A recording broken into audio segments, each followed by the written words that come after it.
جو شخص ابھی دین کا داعی ہوتا ہے نا وہ اپنے اسلام کو ظاہر کرتا ہے،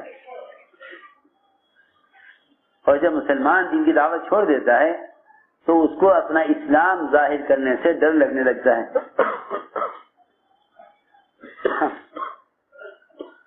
دو چیزیں پیدا ہوتی ہیں دعوت چھوڑ کر، ایک اسلام کی علامتوں کو ظاہر کرنے سے شرم آنے لگتی ہے، اور دوسرے اسلام کے فرائض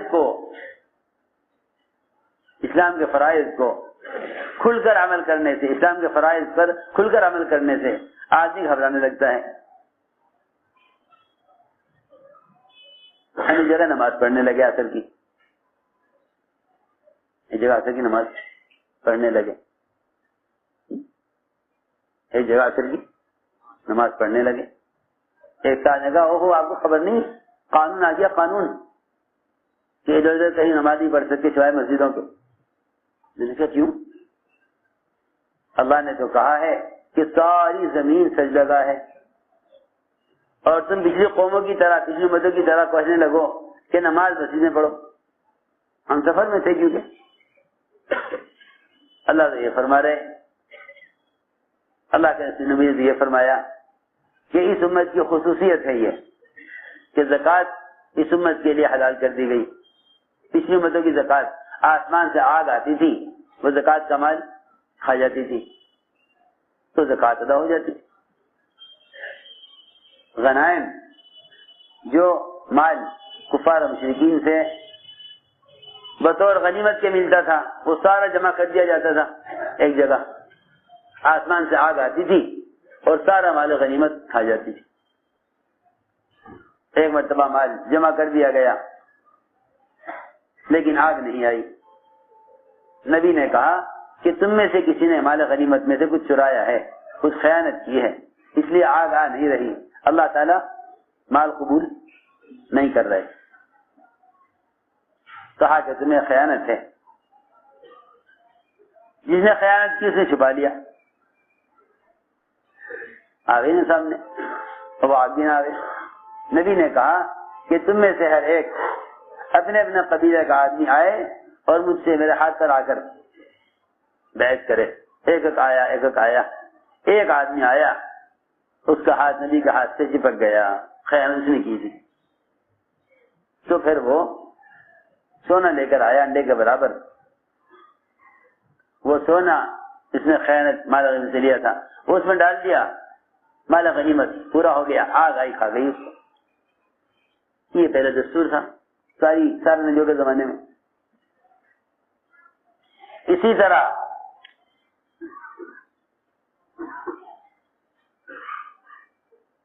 جو ہے زکوٰۃ کا مال، وہ بھی آسمان سے آگ آتی تھی، زکوٰۃ کا مال کھا جاتی تھی۔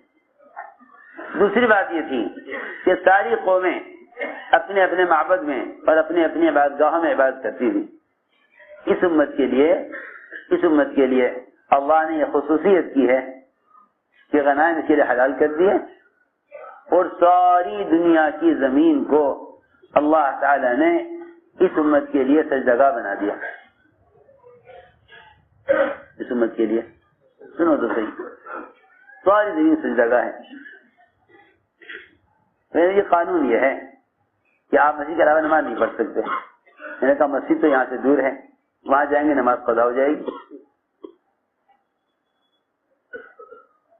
یہ تمہارا یہ کہنا کہ قانون یہ ہے، ہمیں قانون کی رعایت کرنی چاہیے، اس کا مطلب یہ ہے کہ تمہارے دل سے اللہ کا تاثر ختم ہو چکا، اب تمہارے دل میں قانون کا تاثر ہے۔ آج انہوں نے کہا کہ نماز یہاں نہ پڑھو، کل کہیں گے یہاں نہ پڑھو۔ جی ہاں، جو مسلمان ایک کھانا کھانے کی سنت کو بھی قانون کی وجہ سے کہ اگر چھوڑ دے کہ بھائی سنتی تو ہے، اس کے چھوڑنے میں کیا حرج ہے، کوئی قانون ہم سے نماز چھڑوا نہیں رہا، قانون کوئی زکات سے تو چھڑوا نہیں رہا، قانون کا یہ حج سے تو روک نہیں رہا، جو فرائض ہیں ان پر عمل ہو جانا کافی ہے، قانون یہی تو کہہ رہا ہے کہ بھائی اس سنت پر عمل نہ کرو۔ تو ایک سنت کو اگر قانون کی وجہ سے چھوڑ دینے میں کیا حرج ہے؟ ایک سنت کو قانون کو چھوڑنے میں کیا حرج ہے؟ حقیقت یہ ہے کہ جو مسلمان ایک سنت کو بھی قانون کی رعایت میں چھوڑ دے اس نے پورے اسلام کو چھوڑ دیا، اس نے پورے اسلام کو چھوڑ دیا۔ اس لیے کہ اسلام کوئی ایسا مذہب نہیں ہے کہ جس کے احکام کو موقع محل کے اعتبار سے چھانٹ کر اس میں سے چند اعمال کر لیے جائیں۔ اسلام تو ایک مکمل طریقہ زندگی کا نام ہے، ایسا تو ہے نہیں کہ اسلام کے احکام میں یوں فرق ہے، یہ کر لو یہ چھوڑ دو، جیسا موقع ہو ایسا کر لو۔ میں نے عرض کیا کہ انہوں نے ہمیں نماز پڑھنے سے یہاں نہ پڑھو، کہنے کا جی وہ قانون یہ ہے۔ ابھی مصلی بچھانے کی راستے میں کوشش ہی کر رہے تھے، سڑک پر، سڑک کے کنارے اندر سے ایک آدمی نکل کے آیا، کہنے جی کیا کر رہے ہیں؟ نماز پڑھ رہے ہیں۔ کہنے کہ یہاں مٹی ہے، گاڑیاں گزر رہی ہیں، غبار اڑے گا، دھوپ ہو رہی ہے، میرے گھر میں آ جاؤ نا اندر، یہاں پڑھ لو۔ اندر گئے،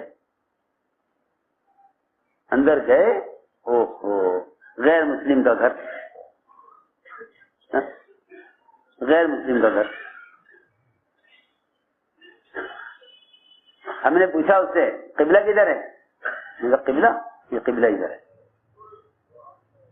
سجدے کہنے کا بھائی تم ذرا قبلہ نکال کے دیکھ لو، یہ تو بیچارہ غیر مسلم ہے، اس سے کہنے کا کیا اعتبار؟ سادی کہنے کی نہیں جی ادھر ہے، اور غیر مسلم کہا نہیں نہیں یہ غلط کہہ رہے ہیں آپ کے آدمی، میں بتا رہا ہوں قبلہ اس طرف۔ قطب نما نکال کے دیکھا تو جدھر وہ غیر مسلم کہہ رہا تھا قبلے کو، ادھر ہی قبلہ نکلا۔ پڑھ لو نماز، نماز یہاں پڑھ، گھر کے آگے صحن تھا، بڑی اچھی جگہ تھی، صاف ستھری۔ ہائے ہائے، بات یہ ہے کہ وہ تو اللہ رب العزت اسلام کو لے کر مسلمان کے اسلام کو لے کر پھرنے کی وجہ سے غیروں میں اسلام کا رعب ڈالے ہوئے تھے۔ مسلمان نے اپنے سارے رعب کو جو ختم کیا ہے وہ صرف دین کی دعوت کو لے کر پھرنا چھوڑ دیا ہے، اس وجہ سے مسلمان کا رعب غیروں کے دلوں سے نکل گیا۔ اب تو ایسے احمق اور جاہل قسم کے لوگ پیدا ہو گئے ہیں جو چاہتے ہیں کہ ایسے آلات اور ذرائع ہوں جس سے اسلام پھیل جائے۔ پھرنے کی کیا ضرورت ہے؟ پھرنے سے انکار کرنا براہ راست قرآن کی آیت کا انکار کرنا ہے۔ پھرنے سے انکار کرنا براہ راست قرآن کی آیت کا انکار کرنا ہے، ورنہ الیاس صاحب فرماتے تھے اللہ کے راستے میں پھرنے سے انکار کرنا اس کی تو منافق بھی ہمت نہیں کرتا تھا، منافق بھی اس کی ہمت، وہ جھوٹا عذر تو کر دیا کرتا تھا، انکار نہیں کر سکتا تھا۔ کیا جھوٹا عذر تو کر دے، انکار نہیں کر سکتا تھا، کہ خروج سے انکار کر دے، اللہ کے راستے کے خروج سے انکار کر دے، منافق کی مجال نہیں تھی، کیونکہ دو چیزوں پر امت کو جمع کیا گیا تھا، دعوت پر اور عبادت پر۔ اس لیے منافقین نماز نہیں چھوڑتے تھے، نماز نہیں چھوڑتے تھے، ایک نماز نہیں چھوڑتے تھے، دوسرے اللہ کے راستے کی نقل و حرکت کو سمجھتے تھے کہ اگر اس کو چھوڑ دیا تو ہم مسلمانوں کی جماعت میں شمار نہیں کیے جائیں گے۔ تو چاہتے یہ تھے کہ مسلمان ہمیں اپنا سمجھیں، چاہتے یہ تھے منافقین چاہتے یہ تھے کہ مسلمان ہمیں اپنا سمجھیں، یہ چاہتے تھے منافقین کہ مسلمان ہمیں اپنا سمجھیں۔ مسلمانوں کے درمیان اپنے آپ کو مسلمان کہلائے جانے کے لیے وہ اللہ کے راستے کے خروج کو بھی اہم سمجھتے تھے، البتہ عذر کرتے تھے تاکہ مسلمان یہ کہیں بھائی یہ ایک مجبوری آ گئی ہے، گھر میں کچھ ضرورت پیش آ گئی ہے، کوئی مجبوری ہو گئی ہے نکلنے سے، اس لیے نہیں نکل رہے ہیں، ورنہ نکلنا چاہتے ہیں۔ منافقین کہا بھی کرتے تھے کہ ہم تو چاہتے تھے نکلنا آپ کے ساتھ، لیکن فلاں موضوع پیش آ گیا، فلاں پریشانی آ گئی۔ ہاں اس طرح کہتے تھے تاکہ مسلمان یہ نہ سمجھے کہ یہ خروج سے انکار کر رہے ہیں، خروج سے انکار کر رہے ہیں۔ میں نے عرض کیا کہ دو چیزیں مسلمان کھو چکا ہے، ایک غیبی نصرتیں، ایک غیبی نصرتیں، اور ایک اپنے دین پر استقامت۔ یہ دو چیزیں ضائع ہو گئی ہیں دعوت کے چھوڑنے سے، یہ دو چیزیں ضائع ہوئی دعوت کے چھوڑنے سے۔ ایک دین پر استقامت، استقامت کیا؟ اللہ اکبر، استقامت دین پر اسے نہیں کہتے کہ آدمی کسی عمل کو اہتمام سے کر لے، بلکہ دین پر استقامت اس کو کہتے ہیں کہ جب سارا باطل مجتمع ہو کر کسی ایک عمل کے خلاف تمہارا مقابلہ کرے تو تم اس عمل پر جم کر دکھلاؤ، اسے استقامت کہتے ہیں۔ جو شریعت کے جن احکام پر سہولت سے عمل کر لیا وہ استقامت نہیں ہے، اور جن اعمال کو تم نے ماحول میں کر لیا، جن اعمال کو تم نے عمل کے ماحول میں کر لیا وہ بھی استقامت نہیں۔ جماعت میں نکل کر نماز پڑھے، ذکر کرے، تلاوت کرے، جماعت میں نکل کر تہجد پڑھے، جماعت میں نکل کر سارے 24 گھنٹے کے اعمال وقت پر کرے، یہ استقامت نہیں، یہ استقامت نہیں۔ کیوں؟ اس لیے کہ آدمی کا عمل کے ماحول میں عمل کرنا، عمل کے ماحول میں عمل کرنا استقامت نہیں ہے، کیونکہ یہاں استقامت ماحول کی مدد سے ہو رہی ہے، یہاں استقامت ماحول کی مدد سے ہو رہی ہے۔ میں عرض کرتا ہوں، آپ بیمار آدمی کو سہارا دے کر دو آدمی چلائیں، سہارا دے کر دو آدمی چلائیں بیمار کو، اس سے معلوم نہیں ہوگا کہ بیمار خود چل سکتا ہے یا نہیں۔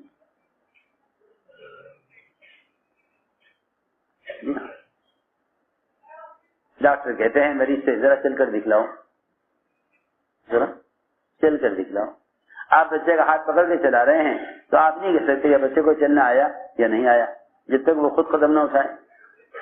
میں عرض کر رہا ماحول میں کسی عمل کا ہونا استقامت نہیں ہے، بلکہ خلاف ماحول، جہاں ماحول خلاف ہے وہاں عمل پر جمنا استقامت ہے، وہاں عمل پر جمنا استقامت ہے۔ امت نے دعوت کو چھوڑ کر دو چیزیں ختم کر لی، ایک اللہ کی غیبی مددوں کا دروازہ بند کر لیا، غیبی مددوں کا دروازہ بند کر لیا، اس لیے کہ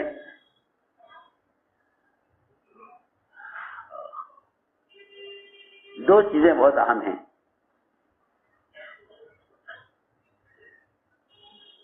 ایک دعاؤں کی قبولیت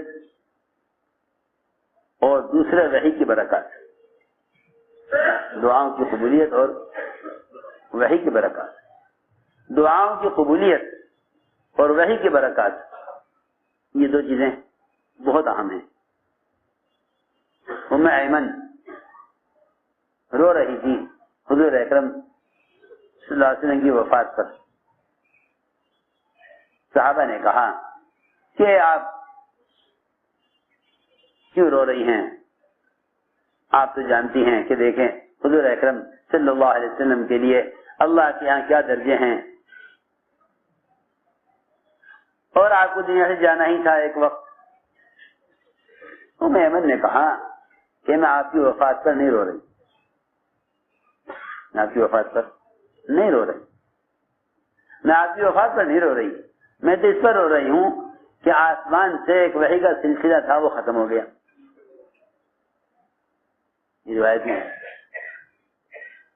ان الوحی قد انقطع، کہ وحی منقطع ہو گئی، آسمان سے وحی آیا کرتی تھی لیکن وحی بند ہو گئی، اس پر رو رہی۔ سنو غور سے بات، بہت اہم بات ہے، اس پر نہیں رو رہی کہ آپ کی وفات ہو گئی، آپ کو دنیا سے جانا ہی تھا، میں تو اس پر رو رہی ہوں کہ وحی کا سلسلہ ختم ہو گیا۔ عجیب بات ہے کہ نبی کے دنیا سے جانے پر وحی کا سلسلہ تو بند ہوگا لیکن نبی کے دنیا سے جانے پر وحی کی برکات کا سلسلہ باقی رہے گا. وحی کی برکتیں سنو غور سے، وحی کی برکتیں باقی رہیں گی. وحی تو بند ہو جائے گی نبی کی وفات پر، اب وحی نہیں آئے گی کسی پر، لیکن وحی کی برکات باقی رہیں گی. لیکن ایک بات اس پر میں عرض کرنا چاہتا ہوں کہ وحی نبی کے دنیا سے جانے پر وحی تو بند ہو جائے گی، لیکن وحی کی جو برکات ہیں وہ وحی کی برکات نبی کے دنیا سے جانے پر بند نہیں ہوں گی، بلکہ وحی کی برکات جب بند ہوں گی جب نبی کی امت نبی والا کام چھوڑ دے گی. جب امت نبوت کا کام چھوڑ دے گی، جب امت نبوت کا کام چھوڑ دے گی تب وحی کی برکات بند ہو جائیں گی. یہ حدیث میں ہے نا روایت. کیا روایت ہے؟ جی ہاں، کہ جب یہ مسلمان اجتماعی طور پر یہ امت بھلائی کا حکم کرنا برائی سے روکنا چھوڑ دے گی تو یہ دعاؤں کی قبولیت سے اور وحی کی برکات سے محروم کر دی جائے گی. یہ ہے روایت، وحی کی برکات سے محروم کر دی جائے گی. جب یہ امت دعوت کو چھوڑ بیٹھے گی تو امت وحی کی برکات سے محروم ہو جائے گی. ورنہ صرف نبی کا دنیا سے جانا یہ وحی کو منقطع کرے گا، برکات کو منقطع نہیں کرے گا. وحی ختم ہو جائے گی، برکات باقی رہیں گی. لیکن برکات بھی ختم جب ہوں گی جب یہ مسلمان دعوت کو چھوڑ دے گا.